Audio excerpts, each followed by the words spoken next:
बाद ये याद रखो, रिकॉर्ड टाइम में चाइना ने हमें फाइटर जहाज दिए J-10C, जो आपको पता होना चाहिए कि ये 1982 के बाद पाकिस्तान के पास इस तरह के जहाज आए हैं और ये हमारे तहफ़्फ़ुज़ के लिए।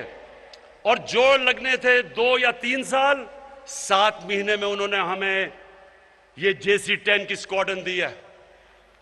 ये F-16 के बाद सबसे बड़ा पाकिस्तान की हिफाजत के लिए चाइना ने दिया है, क्योंकि इज्जत करते हैं। हम रूस गए, 3 गार्ड ऑफ ऑनर्स दिए उसने, रूस के प्रेसिडेंट ने हमें इज्जत दी, उसने हमें। मैं जब सदर ट्रंप से मिलने गया, उसने इज्जत की। उसे पता था कि ये आदमी 2 नंबर नहीं है।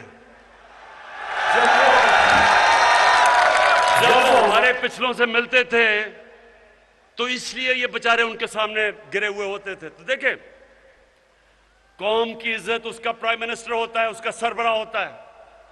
जब वो झुकता है, वो कौम की सारी इज्जत नफ्स तबाह करके रख देता है। तो मैंने आपसे 25 साल पहले अपनी कौम से कहा था कि ना मैं कभी किसी के सामने झुका हूं और इंशाअल्लाह कभी अपनी कौम को किसी के सामने झुकने नहीं दूंगा। 22 तारीख को 15 साल के बाद इस्लामिक मुल्कों की यानी OIC की कॉन्फ्रेंस हो रही है इस्लामाबाद में। 15 साल के बाद सारे मुसलमान मुल्कों के फॉरेन मिनिस्टर्स आ रहे हैं पाकिस्तान में। तो ये हमारा मुल्क, हमारी ताल्लुकात सबसे है, सबसे रखना चाहते हैं। और मैं आपको ये वाज़ेह कर दूं कि हम सबसे ताल्लुकात रखेंगे, लेकिन अपने मुल्क के मफादात के ऊपर कभी कॉम्प्रोमाइज नहीं करेंगे। अब मैं आता हूं मदीना की रियासत, जरा सुने, आखिर में पहुंच रहा हूं। मैं सिर्फ बताना चाहता हूं कि जो हमने किया है आज तक पाकिस्तान की तारीख में कौम बनाने के लिए किसी ने नहीं किया। मदीना की रियासत फलाई रियासत थी। फलाई रियासत क्यों जरूरी है?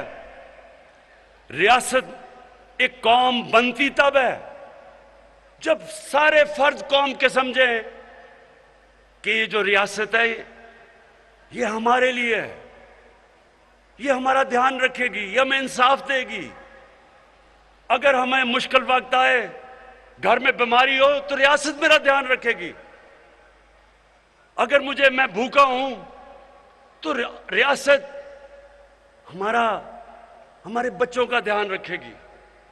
तो ये जो सफर है फलाई रियासत का, ये भी पाकिस्तान को कौम बनाएगा। रहमतुल्लाह आलमीन अथॉरिटी कौम बनाएगी।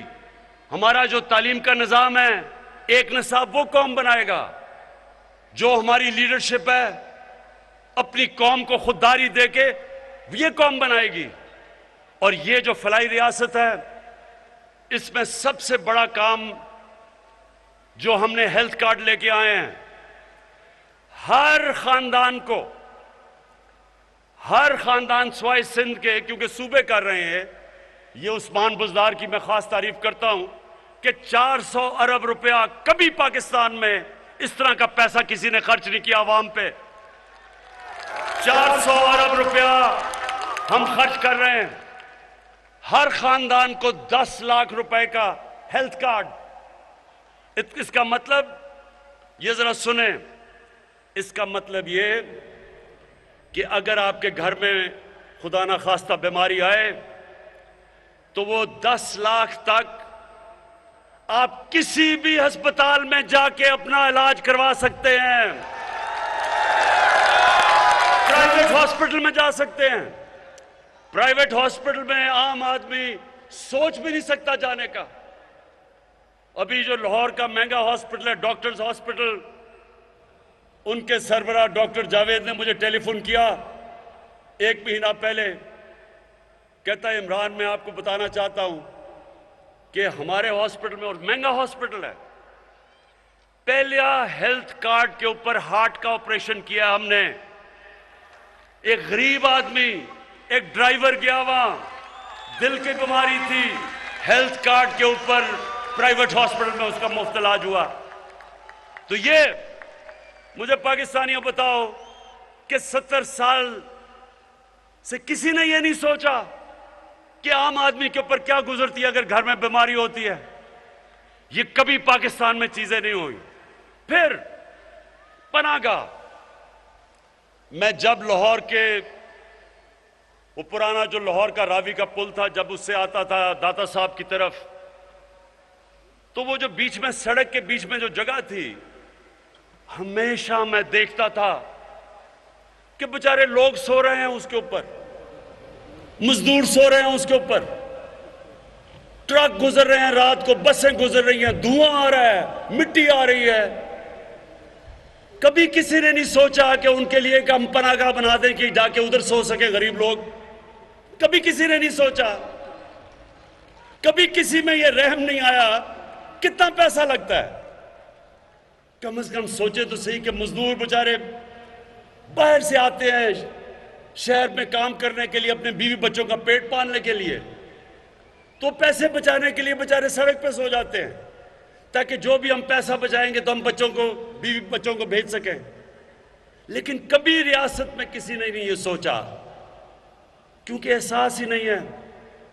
हमने पहली दफा, मैं आपको बताऊं, पनाहगाह के अब हम सारे पाकिस्तान में बना रहे हैं मॉडल। हम ऐसा कैसा कर रहे हैं कि पनाहगाह उसके अंदर एक बनेगी पनाहगाह जिधर लोग रात को सो सकते हैं, खुली हुई हैं, लेकिन इसको और बेहतर अब कर रहे हैं।